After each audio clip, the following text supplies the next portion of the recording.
Hi, good afternoon. Welcome back to Bernstein's 36th Annual Strategic Decisions Conference. My name is David Vernon. I am the Airlines and Transport Analyst for Bernstein. We are privileged to have the American Airlines team with us today. Doug Parker, Chairman and CEO, Derek Hurst, CFO, as well as Don Casey and Vasu Raja are joining us today for the Q&A. So Doug is going to start us off with a little bit of prepared remarks, kind of coming into it, then we'll kind of go into Q&A. I would like to remind investors participating in the conference that to the left of your screen, you should see a button for something called Pigeonhole. That is a way to go ahead and either promote or demote some of the questions that we have on our Q&A roster, as well as to add questions that you might want to have posed to the team. We will go through those to the extent that we can in the hour that we have. I'd also like to ask you to participate in the ProCensus survey at the end of the session. That will give you a sense of real time how other investors are also thinking about American, and it will give you a way to level set your thoughts versus other interested market participants. So with that, I would like to thank Dan Cravens, who's also on the team there for American, for setting this up, and American Airlines for joining us. And I will hand the mic over to you, Doug. Great. Thanks, David, and thanks for having us. This conference is always a great event, and one that we look forward to. We look forward to doing it next year in person again. But thanks, everybody, for your interest in being here virtually with us. We I think, like most airlines, just recently announced our earnings just a few weeks ago. So not a tremendous amount has changed since then, but I just wanted to briefly touch on how we're responding to this crisis and what we as the industry are doing, and we at American are doing to respond to the crisis. It's a challenge bigger than anything we've ever faced, and this virus obviously has had an impact on the globe, but probably on no industry as much as the airline industry. In face of this adversity, we're really proud of what our team's doing. They're just doing a phenomenal job of taking care of customers, and we're really proud of what they're doing every day and will continue to do in the future. In light of this environment, we at American have acted quickly to take care of our team members and our customers and to reduce our costs and to improve our liquidity position. I'll touch briefly on all those, and then obviously we'll take any questions you want to have on it. We began by enhancing our cleaning procedures. We now require masks for our customers and all customer-facing team members. We've also temporarily relaxed our seating policies and adjusted our airport procedures. And then just today announced that we will work to give pre-notification to customers to the extent their flights are filling up more than others, if that makes them uncomfortable. The net result of all this is making sure that people feel comfortable flying. More and more people are feeling more comfortable each day, but we need to get to a point where all Americans are comfortable flying as they should be. We're confident that what we're doing right now is working. We've seen that with the huge decline in active virus cases within our own team, particularly within our flight attendants. So these measures do work, but we need to get to a point where our customers recognize that as well. We're looking to reduce costs and right-size the airline for the current environment. We plan to reduce our 2020 operating and capital expenditures by more than $12 billion versus where they would have been otherwise. Most notably, we've cut our system capacity by approximately 80% in April and May and 70% in June. And we've accelerated the retirement of 4 separate aircraft types, the Embraer 190, the Boeing 757, the Boeing 767, and our Airbus A330-300 aircraft, along with a number of older regional airplanes. Those are all accelerated retirements, which will allow us to be much more efficient as we move forward. Since that was all announced at the earnings call, since then we've announced, and that we announced was going to be over 100 aircraft fewer than we anticipated flying in 2021.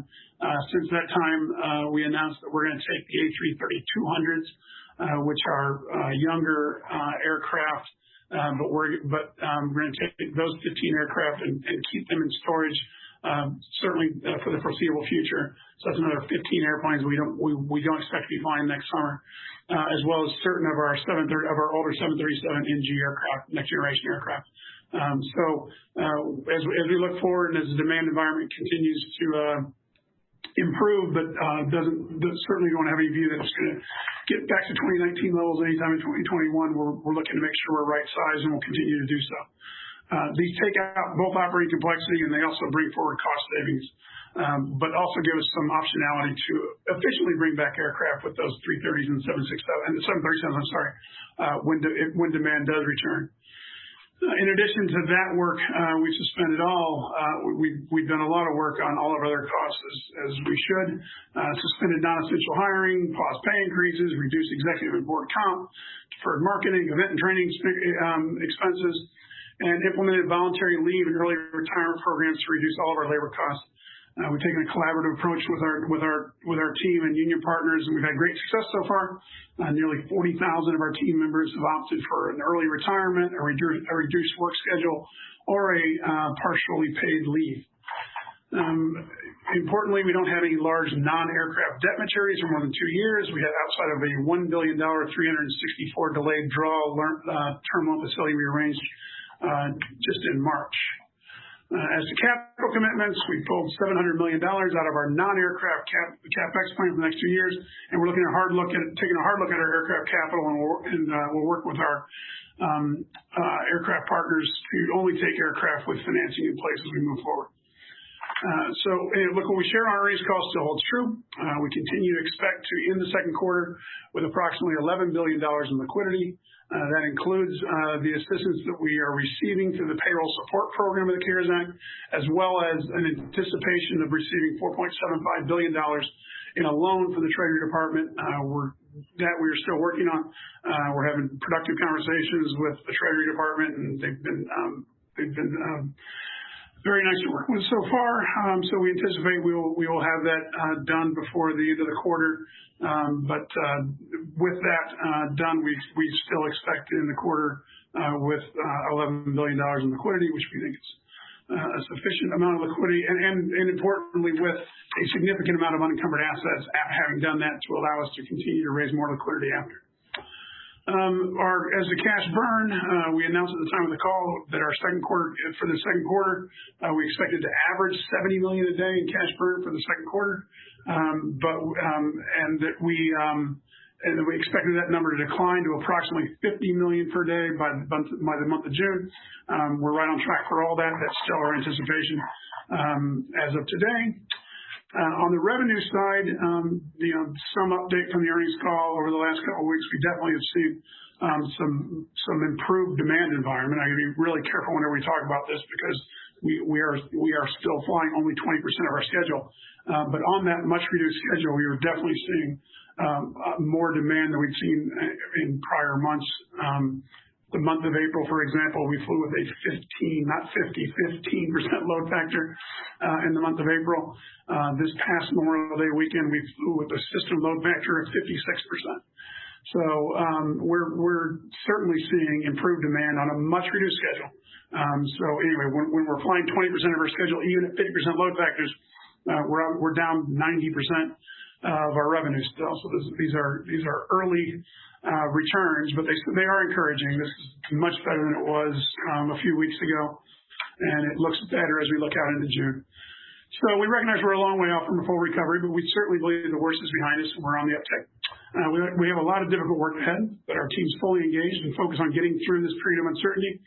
We're confident that through the dedication of our team and the actions we've taken, that American will emerge from this crisis in a strong competitive position, and that's what we intend to do. So those are my remarks, David. We're happy to answer any questions you or others may have. Great. I will probably try to focus the early part of the discussion on sort of survivability, right? And then the later part of the discussion maybe on what the day after might look like for you guys. But I do think there's some important questions around, how flexible the cost structure could be kind of post this second quarter $50 million a day exit burn rate. As you're thinking about sort of looking out to the end of the year, steady improvement in demand, can you give us any added insight into where you might be able to get that burn rate down, assuming not a fast recovery, but a relatively slow recovery? Derek, you want to do that? Yeah. I think, David, as we look at it, if there's, since you don't know what the recovery is going to be or what the revenue is going to be as you look out, we talked about a minimal recovery in April, May, and June, or actually in May and June. to get to that $50 million that we talked about from a June perspective. If we go in, we got a lot of work going on the cost structure. The third quarter, obviously, with the CARES Act, there won't be you won't do anything with the cost structure from a people perspective, right? Everybody will be on from that perspective. So if we just take a no revenue environment and a $50 million cash burn, we can get that into the 45-40 range just by itself. Okay, so that's the way I'm focused on it, is to make sure that from our costs, where can we get our costs with zero revenues, right? And how low can I get with zero revenues? Now there's going to be recovery on that, and in a slow recovery, how much revenue are we going to have in the third and fourth quarter, and each month of those third and fourth quarters to get us to have that cash burn be in the 10 to 20 range or 20 range, right? And I do believe from what we see and from what a recovery is and what we think from an ASM perspective, we can get it down to that level in the back half of the year, but that's all dependent on recovery. So the real focus is how do we get our costs down? How do we get them into that level with zero revenue? And how low can we get it with zero revenue? And that's what the team is working on, and making sure that that's the process we go through from a cost perspective to stop everything we don't need to do, slow every bit of CapEx that we have out there, not take any aircraft deliveries that don't have any financing on them so cash doesn't go out the door. And so we're trying to drive that 50 with no revenue down as low as we can. And you can't get that down to 20 because of the fixed costs that we have as a company, but can I get it in the 45-40 range? That's the goal that we're trying to shoot for, to make sure with a no revenue environment, that's where we're at. And then the revenue on top of that is gravy that gets us into the lowering that cash burn into the 20 range, or hopefully down even lower than that as the revenue recovery comes back. And I want to ask this in a way that's respectful, because you're managing a down business and having to make hard decisions on things like workforce. Is it fair to say that as the CARE Act expires, you guys are working on ways to right size that fixed component of the cost that maybe you can't work with under your view of the CARE Act restrictions on involuntary furloughs? Oh, of course, we have to. So what that number ends up being, none of us knows for certain right now. But what we do know is, until October 1st, we are being compensated for all of our teams. So as a result, we're required to keep all of our team on board. That goes away. Those payments go away as of October 1st, and the restriction goes away. We will need to make sure that we right size our company accordingly, and we will do that. We're going to work really hard to make sure that we do that in a way that is that takes care of our team as best we can. We're going to try to do that in a way that hopefully we wouldn't even have to furlough anyone. I know that sounds like a stretch. It's a goal. It's not a commitment to the team, but it's a goal for our team. Because given what we've seen in things like the early out and leaves that we've seen already, where we have 40,000 people taking those today, I'm not sure we can't do that. So, but know this for our investors, we know that we need to get the airline right, cost structure in line with the capacity, and that means our team as well. So we're going to work to figure out how we do that, and in a way that gets those costs out. We're going to try and do it in a way that cares for our team at the same time. If we can't, we'll do it through furloughs. Yeah, and David, there's 2 points in time that we're really looking at, right? You have an October point in time that is, we will fly, lower capacity than we will next summer. So you got to look at 2 points in time. One is where we're going to be in October, where we're going to be next summer, and how do we get to that?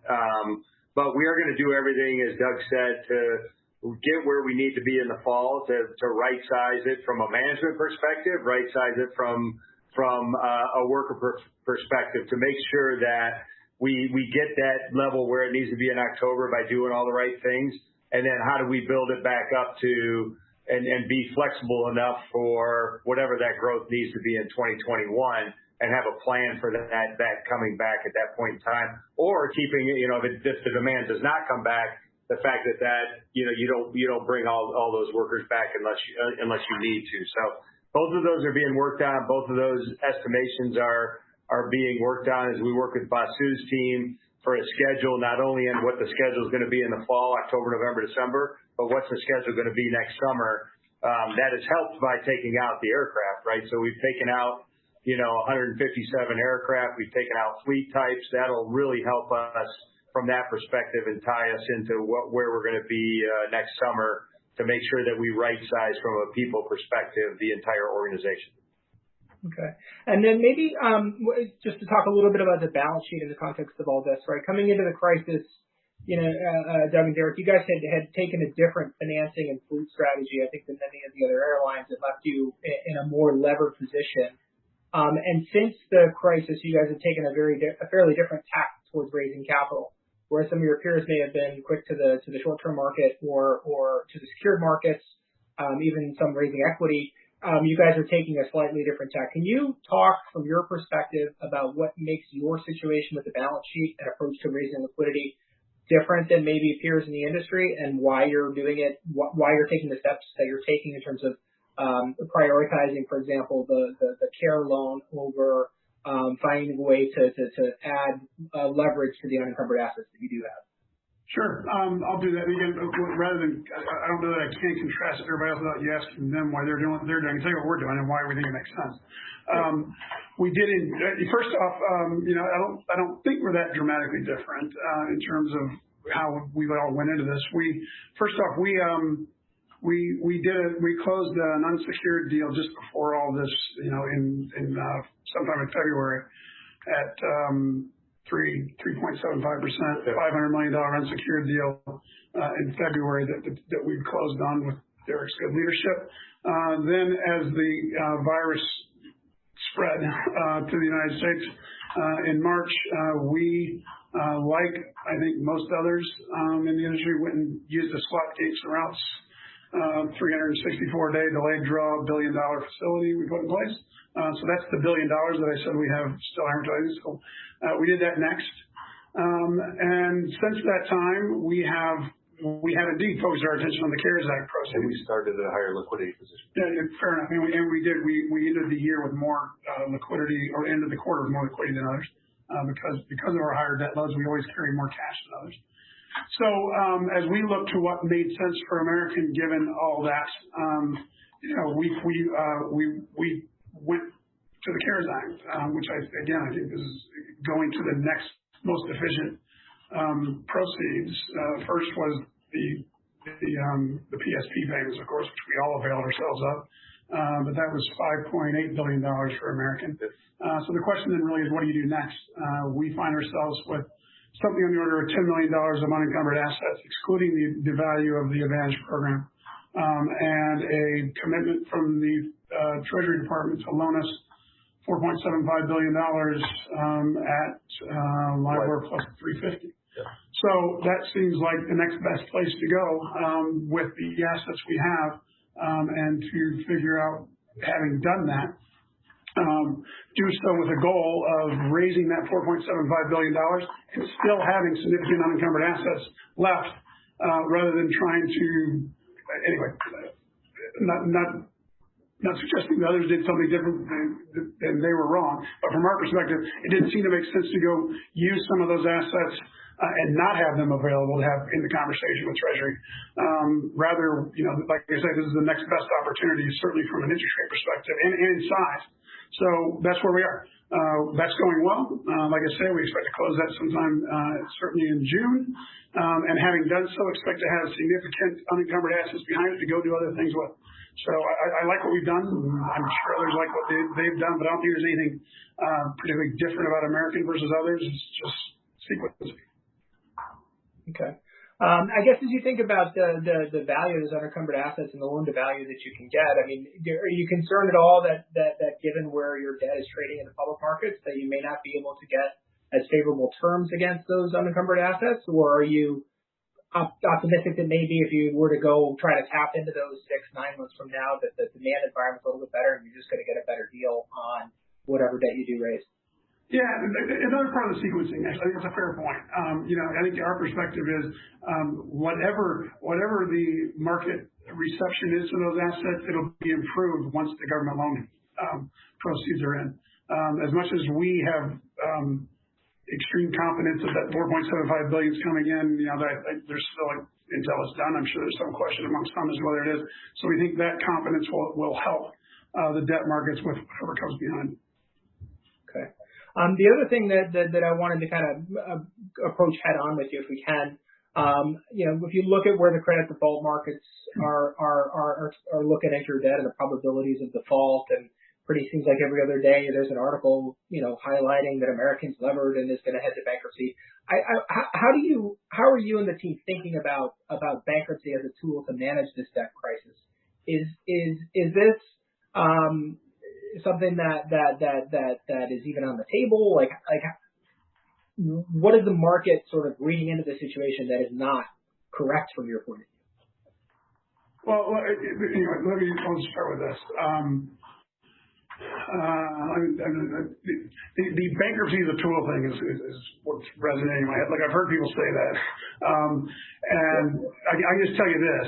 I've been doing this for a bunch of airlines for a number of years now, whatever it is, 30-something years in the business, and 18 years as a CEO. One of the things I'm most proud of is that I've never worked for a bankrupt airline, which anyway, that's in the airline business. That's actually a real accomplishment, as you know.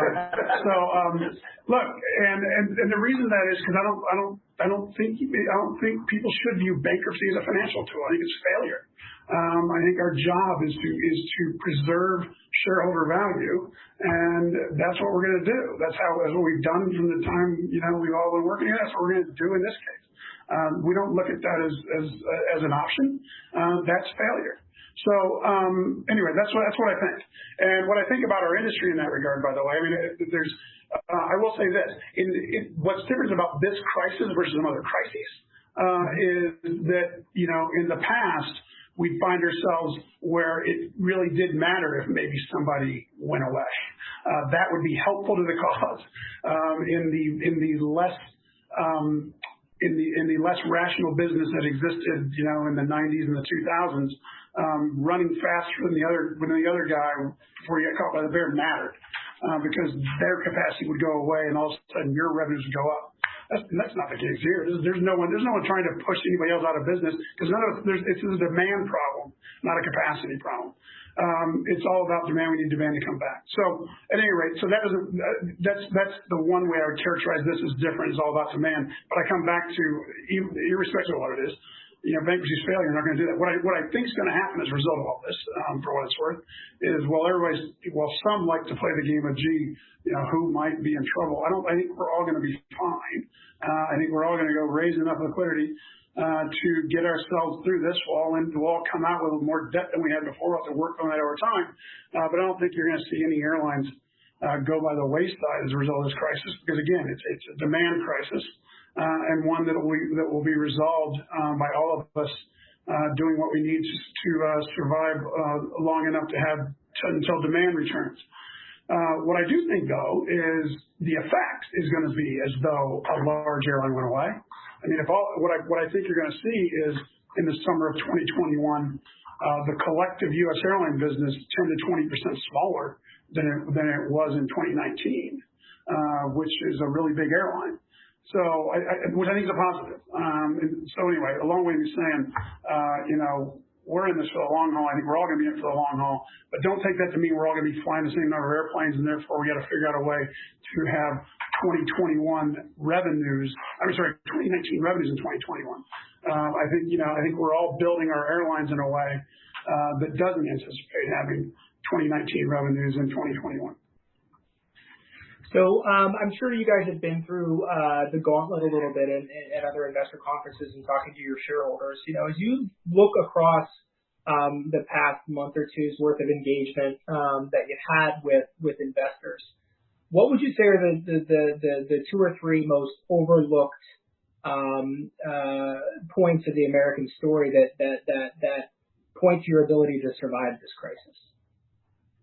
Okay, I'll give you a short term and a long term. In the short term, I think most definitely the questions you were just asking, which are perfectly fair. I mean, we need to approve it, but just the ability of the company to raise liquidity, I think is underestimated. But fair enough, we'll go prove it. We do get some investors, asking as to whether or not we're actually going to get the $4.75 billion loan. Which again, we certainly believe is the case. And then having done so, will you be able to raise financing behind that? We believe that's the case. So again, I'm not asking anybody to believe that other than just know that we need to prove that. But that certainly feels that the market's questioning that more than certainly we believe will be our ability to go raise capital in the future. So that's one big one. The longer term is a number of things. I guess I could point out there which just feels like, and we can probably do that better through a series of different questions. But what I know is this, the combination, we're going to come out of this with an airline that does have a much more rationalized fleet. The fact that we were flying all the aircraft we were flying because we needed them, because they were all generating returns. This is allowing us to accelerate a retirement program that's going to nicely make our airline more efficient. That's a big deal. I think we're going to go through, and we all, American included, but I know at American, are using this to find ways to get ourselves even more efficient, and we're not going to go add back inefficiencies that used to exist. In terms of American ourselves, I think we are. I know that we are a good bit better built for what it feels like the recovery is going to be. That is more domestic, less international, certainly versus our two other larger peers. We have something like 70% of our flying is domestic or short haul international. That's more than others, and that certainly, and I think any of us would agree that'll come back before the long haul international. All those things come together, and again, things we need to go prove. But we feel good about the long term. We know we need to get through the near term, but as we get through the long term, we feel good about where the airline is going to be positioned, certainly vis-a-vis others, and are going to get ourselves in a position where even an airline, even to the extent we have revenues well below 2019 revenues in 2021, we can get the airline in a position where it can be profitable in 2021, even at much lower revenues than we had in 2019. And then just like one or two more on the liquidity stuff, and then we can start talking about the more I guess optimistic or happy part of it when things start to go. They're not happy. We're happy about this. It's got to be like a trip to the dentist. No, it's not. So when you think about the unencumbered assets that you do have, it does look to us like, on a moderate rate of recovery, bridging to next summer, you might actually post the carry and still need to raise additional capital. Can you talk at all about what kind of loan to value you might expect on those assets and how the Advantage program could play into potential sources of liquidity in the future? Yeah, I'm going to ask you to wait on that one if you don't mind, because again, that'll be much easier to answer once we have the government loan behind us. Okay. Because again, and I don't want to prejudge that process. So, but I will tell you what we've been saying, and say today with as much confidence as ever, that we are confident that we'll be able to raise the $4.75 billion and still have significant ability to raise capital beyond that. Exactly how much I know you want to know. We can do that better when we're done with this process, and we know exactly what collateral has been used and what of it is still available. Just one significant digit. That's all we're. Yeah. But Dave, just in a couple of numbers, right? I mean, we talked about the advance program. We talked about having over $10 billion. Even the 364-day term loan has about $4.4 million against that against that loan, which you're going to have to repay, and it's underutilized. So, if you add that 4.4 to the 10, you have somewhere between $14 to $15 billion of unencumbered assets to use, and even if you get a 33% loan to value on that, that's another $5 billion that you could go out and do against that. from that collateral. So there's a significant opportunity to go do those things, and other markets, other people that you touched on before with equity and converts and all those kind of things, that if we need to go do that, we can go to those markets, which would have a significant amount there. We haven't even, the other thing you haven't even touched on, or we haven't touched on, is, talking to our credit card companies, Citi and Barclays and others that, are great partners of ours and want to stay great partners of ours, and the ability to work with those guys to do something even adds to that possible liquidity pile that we could do after the government loan gets done. And would that be something along the lines of like a pre-sale of miles, or would you think about a co-investment in that part of the business? Either one of the two. Could be any of the kind. Okay. I know you're not going to unveil your strategic plan to me, so I won't keep asking the same question. If we think about the demand sort of recovery story, and Doug, you touched on this a little bit, how do you see the shape of that demand recovery? Domestic versus international, business versus leisure, and how might that impact the way the network comes back into existence? Yeah, I'll let Vasu and Don chime in after this, but I'll give you a couple of data points. I told you about the load factors being up versus April. The other thing, well, anyway, the short answer is it's leisure right now. The leisure's coming back sooner. But we need, and what will make the difference is when business starts to come back. But I can also give you some data on that, which is encouraging on the trend, discouraging on the absolute numbers, but encouraging on the trend. So we survey a large number of our corporate clients on a regular basis. They've agreed, to participate in the survey so that we can see where trends are going. 7 weeks ago, the number of those clients who said they had no restrictions on travel for their team was 8%. Today, last week, so 6 weeks later, it's 18%. So that number, the number of unrestricted companies with no restrictions on their team has more than doubled. The more depressing number is the number of companies who ban travel for their team. That number was 66% 7 weeks ago, which is, like I said, the depressing number. But it's 47% now, an equally a somewhat depressing number, but it's going in the right direction. That's when we get to where half of the companies in the United States aren't banning their people from flying, then we will start to see, I think, a more robust recovery. But that's where we sit right now. That's the environment we're working in. So anyway, that's my attempt to answer your question by telling you right now it's definitely leisure leading, but we need business to really make it a recovery. Business isn't there yet, but business is getting there gradually. And again, I don't want to sound too bullish on things none of us know, but what I do believe is once business starts to return, that's not going to be that gradual. Once business starts to return, business will return. It may be every business returns, they don't fly as much as they used to for quite some time. But once companies get comfortable and taking and not having bans on flying, that it won't be long before all of them have eliminated those restrictions. So that I think will be really important, an important thing to watch. The numbers I gave you have gotten gradually better each week. By the way, there was no step function there. It's just gradually coming back. So, Vasu, Don, what are you going to say? Clearly, domestic's coming back sooner. Right? Short-haul international is going to be next, followed by long-haul international. If you go and look at our network coming into this, we were the largest U.S. carrier in the domestic business, and we're also the largest U.S. carrier in the short-haul international business. So I think we feel like our assets are really in the right spot, and our capacity recovery is going to model that path. Yeah, the only thing I'll add to what they said is you asked a question about how does it shape our long-term thinking about the network. And what we're trying to do is build the airline to be very flexible, which is no easy task in an airline that has really long planning horizons. All airlines do, right?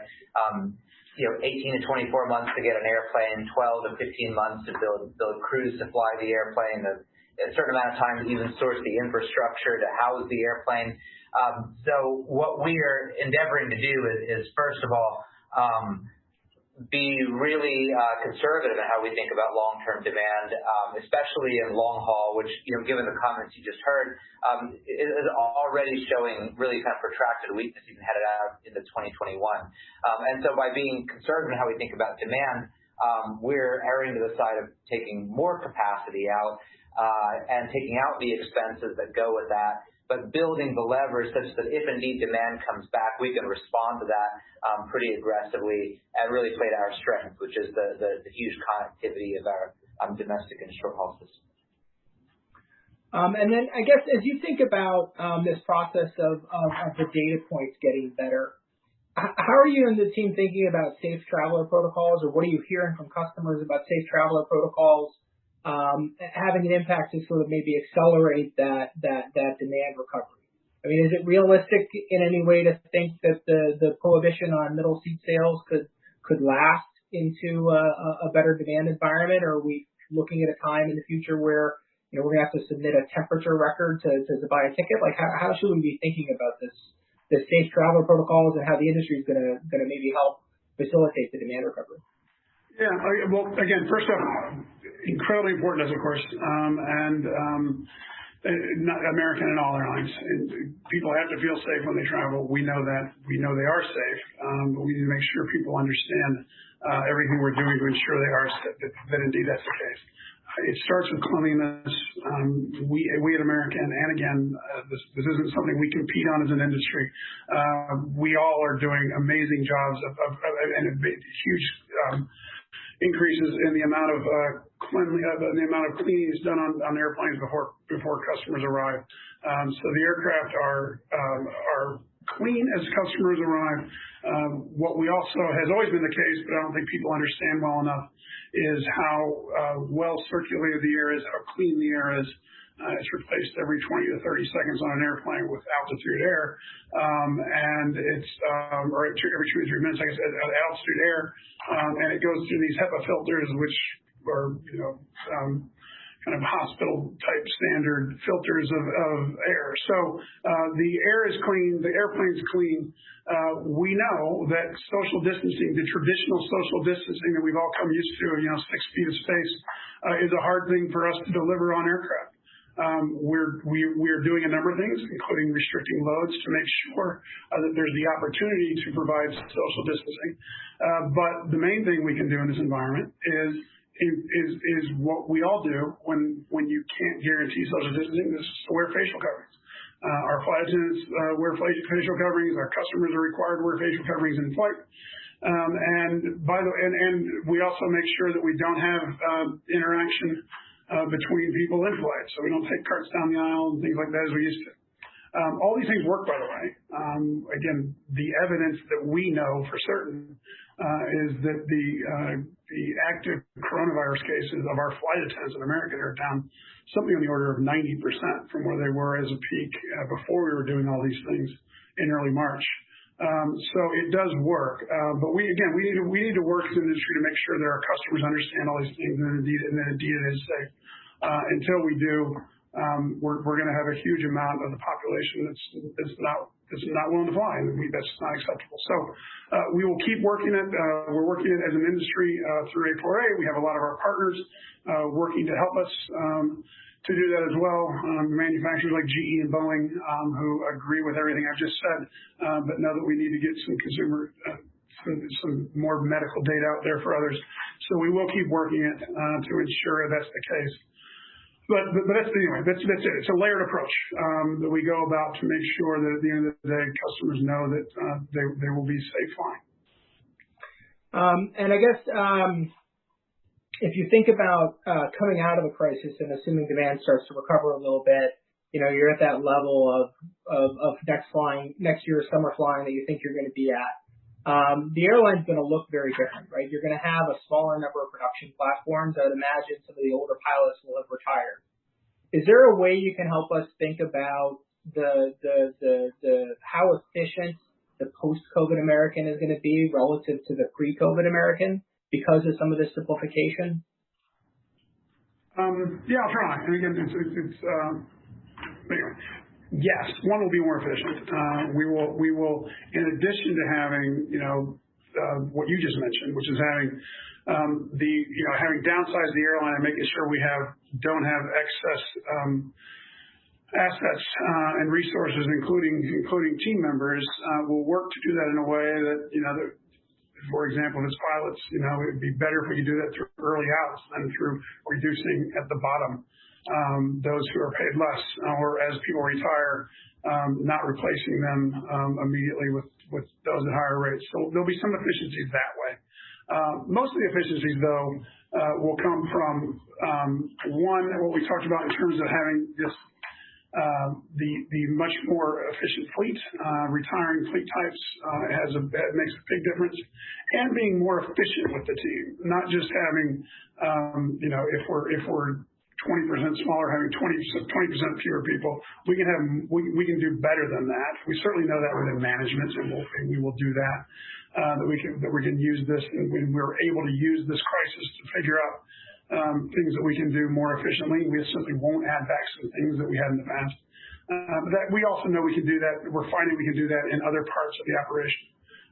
And without getting into all those, this is providing a nice time for us to go do that work. And to go the kind of things that we've been thinking about at some point we need to get to over time. We now, as we've eliminated so much, we're going to work to make sure we don't add it back. So all those things add up, we think, to a real reduction in the cost structure, certainly at the same size we were in the past. And hopefully at a lower cost keeps the CASM somewhat in line with where it used to be, even though the capacity is going to be 10-20% lower. Yeah, and I think, David, just one number on taking out these aircraft and pulling that down. Our projected maintenance costs next year is down over $700 million, just from the fact that those aircraft are going away and they would have required overhauls and engines and a lot of stuff, just that alone. The other thing that we've done is, from a capital perspective, we've re-looked at all the capital plan, and everything that we're going to invest in has to be paid back pretty quickly, paid back from an efficiency standpoint, and driving cost efficiencies is where we're going to go on a lot of that stuff. The only real big projects we've left in there is putting the seats together, putting the aircraft together, the 737, the A321 that we've talked about, where we make commonality on those aircraft. That will not only help our airports, that will help cost structure, because we're putting a few more seats on those aircraft, but the bins are going to be new. Everything's going to be new. That's kind of the only thing that will help us be more efficient as we go forward. So it's a relook at not only all the cost structure and what we have, it's a look at the capital structure to understand what we do from a capital perspective and how do we drive efficiencies through capital versus just nice to have projects and capital projects that don't drive efficiencies. Yeah, I think just for what it's worth, what investors are trying to dimension really is sort of like the run rate cost per hour or per whatever, to try to take away the volume out of it. I know maintenance is going to be down a lot next year because you're flying fewer aircraft. But is there a way to think about that run rate level of OpEx efficiency gain that could come out of this? Because I got to imagine that a simpler array of aircraft is just going to get you much better crewing, much better staffing, much better just labor productivity. Yeah, and I would just say that it's a hard thing to do today because that's what we're working through. These decisions, like Doug just said, of taking the 332s out was made like 2 weeks ago, right? And that really does help from all 330s are gone now, right? So that helps the efficiency from a parts, from a engineering perspective, the entire organization. So what we're doing is working through that process today with the finance group and going through project by project, line item by line item to drive those efficiencies out. So more to come on it. Hopefully, by the fourth quarter, we should have those answers and where we need to be by next year. Great. And then I guess as you think about CapEx levels, right? You were coming off of the completion of the very large fleet buy in the last couple of years. How should we be thinking about CapEx both fleet and non-aircraft CapEx over the next couple of years as demand recovers and assuming the survival of the industry and all that other stuff? Yeah, and non-aircraft CapEx, we did take non-aircraft down from 1.7 to 1.2 this year and down from 1.2 to 1 next year.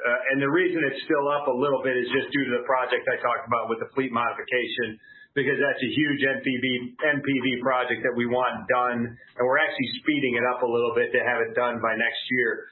So that one we want to keep in place and get done.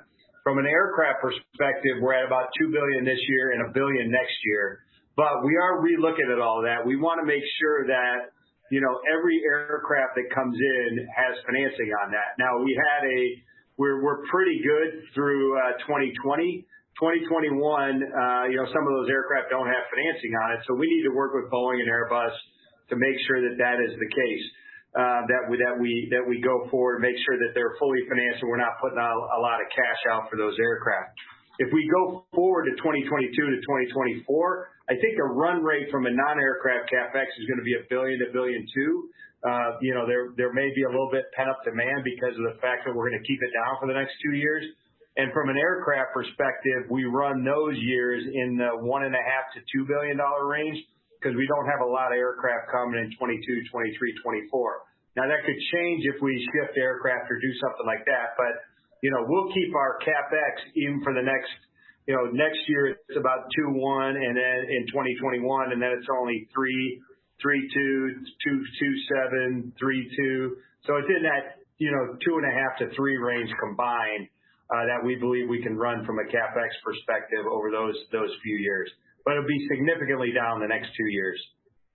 And is there any sort of change in the way you're thinking about ownership versus lease coming out of this? Obviously, you're going to be tasked with trying to get that debt reduction going.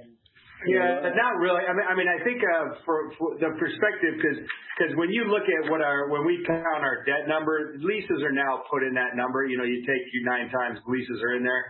We really look at that to be what is the most efficient financing out there. Is it WTCs? Is it sale leasebacks? Is it bank debt? We really look at most efficient financing. Sale leasebacks were, for the last 6 months have been hugely beneficial. So we went down the sale leaseback route. That market has changed a little bit today. Would we go WTCs? The difference, with the Maxes today, you can't do a WTC on the Maxes until that gets back up in the air. So we just really look at all of the options and try to do the best financing possible as we go forward. And in the world we've been in with being able to finance aircraft, in the 3 to 4% range, we felt like any of those options have been beneficial and more beneficial than using our cash to do that. And that's how we ended up where we're at today. And I guess from a network standpoint and spending that capital and also using the planes that you've got in reserve and maybe in storage in the next couple of years, should we be expecting American to kind of regrow into its pre-COVID footprint? Or are you looking at things that you would have done differently within the way the network is structured over the course of the next couple of years? Well, look, that's a great question, David, and a lot of it's going to be shaped by customer demand and how it comes back and where it comes back. Look, we do believe, as Don and Doug and even Derek have mentioned, that the core strength of American Airlines is our domestic and short-haul network. It has been for a long time. We've been able to sustain a RASM premium through years. And so the first order of business is to ensure that is intact and that's our base with which to continue to grow margins from. But what happens globally with demand remains to be seen. And it can create opportunities that don't exist today. And in other cases, things that had otherwise worked may need to change. And it's early to tell and really give you a solid answer to your question. I think one of the things that investors are working through or trying to get smart on is how this demand recovery takes place, right? Is this a situation where if you were to think about a prior cycle where demand starts to grow and it's a loose ball, or is it really that you guys each had your territories and maybe staying out of your I don't want to kind of put it in a competitive light, but like, how worried do you get that during this demand recovery, some other airline just decides to, I don't know, build a hub in Charlotte? Well, look, here's what I'll tell you is we've seen this time and time again through any number of airline downturns that big hubs win. And big hubs provide so much utility to customers at such low marginal costs that the more of to keep those things big is really to keep your value to customers intact and also to be able to create a basis for growing margins. What I like to use for example is take any city in America. Earlier I used the example of Nashville, Tennessee. There may be 2,000 people that go from Nashville to somewhere. Even if that number falls, let's say there's 1,000 people that go from Nashville to somewhere. Half of them go to New York and Florida. For that other half, it's a long tail of 200 markets that they go to. And without a hub, there's really no good way to go and serve that market. And indeed, that market, most of our market is very inelastic and will continue to be inelastic. And so operating big hubs enables you to go and create utility to the customer.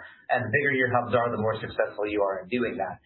We are absolutely benefited by the fact that 2 of the 3 biggest hubs on earth are ours, which is Dallas, Fort Worth, and Charlotte. And there's one thing which we can say without question is that coming out of this, DFW and Charlotte will remain 2 of the 3 biggest hubs on earth. And indeed, that's critical to us for serving customers, let alone what happens in the competitive marketplace. That's key to our recovery in any which way in which we look at it. So having big hubs is going to be as important as ever, no matter what might happen with demand. We're fortunate that we have such big ones, and so much of the airline will be built around that going forward. Okay. And then I want to touch on one other issue here that I think is also pretty important. When you think about the state of labor relations at American, obviously, working with the workforce to manage what costs you can pre-expiration of CARES and then after is going to be critical. You guys are coming off of a period where, the tensions were maybe running a little bit high with the maintenance group. What's the state of the state today, and how do you feel about your ability to work proactively to make the types of changes and make the types of hard decisions that you need to make to keep American in good shape coming out of this crisis? Yeah, thanks. I think it's one of the silver linings of this crisis is it's got us working so closely with our labor unions because we're all in this together. And we as a team have for a while been working very hard to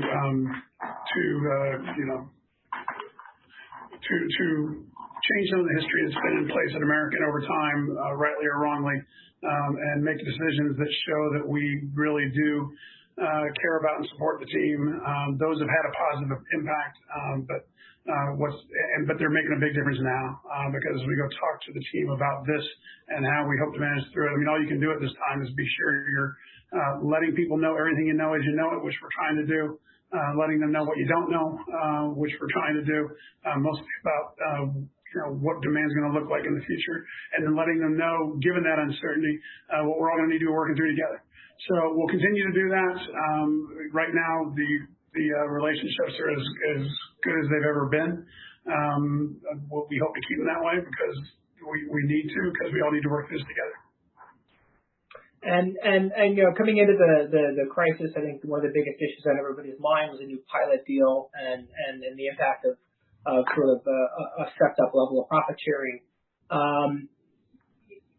I mean, is it realistic to think that the pilot contract negotiations are going to be happening through this thing, or is this going to be something that's going to be pushed off for a time being, just as you get the airline the right size?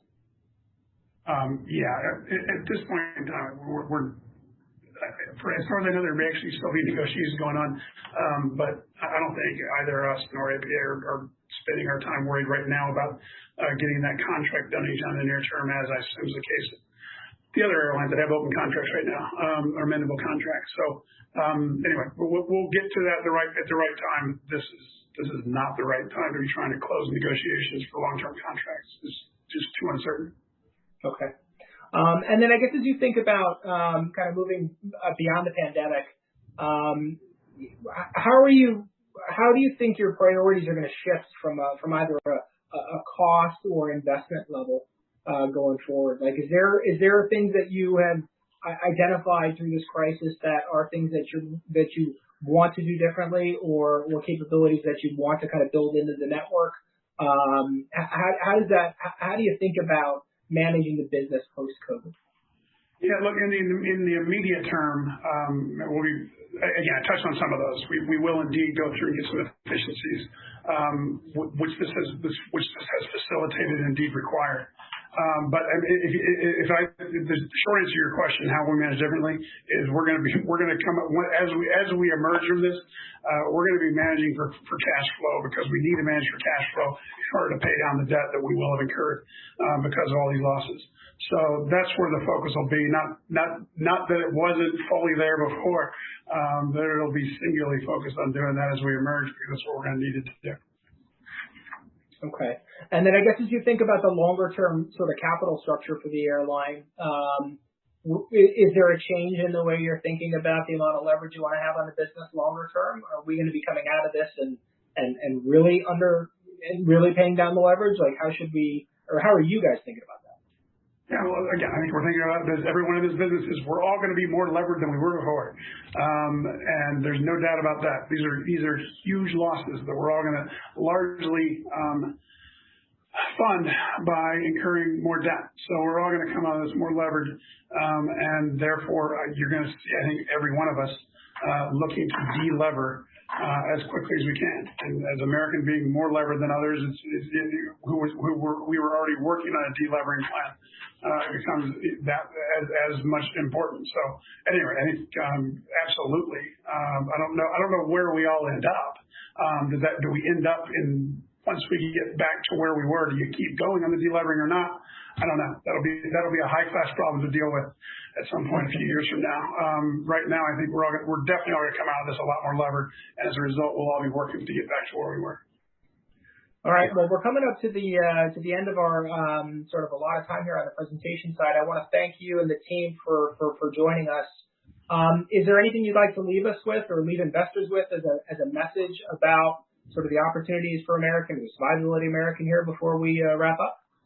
Sure. Well, I'll give a global thing, and then I left out a little nugget that Don wanted me to share that I'd forgotten, so I'll do that too. But globally, on the global message, the message is, like I said, we know where we are in this situation. We understand investor concerns.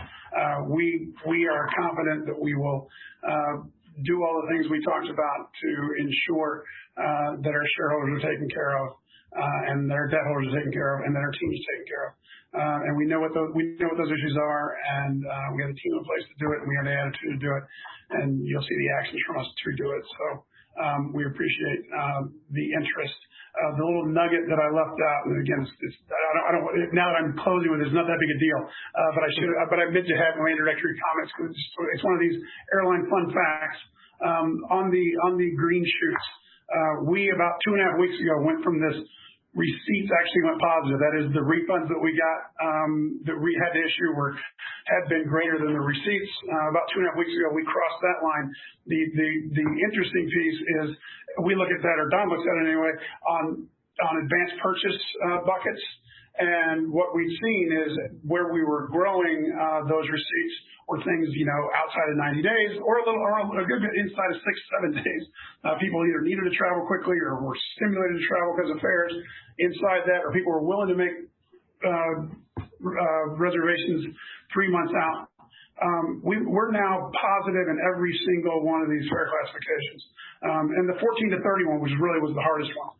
What that says to us is people are now sitting down and making plans, not being stimulated by a fare to go tomorrow, but saying, I'm going to travel 2-3 weeks from now.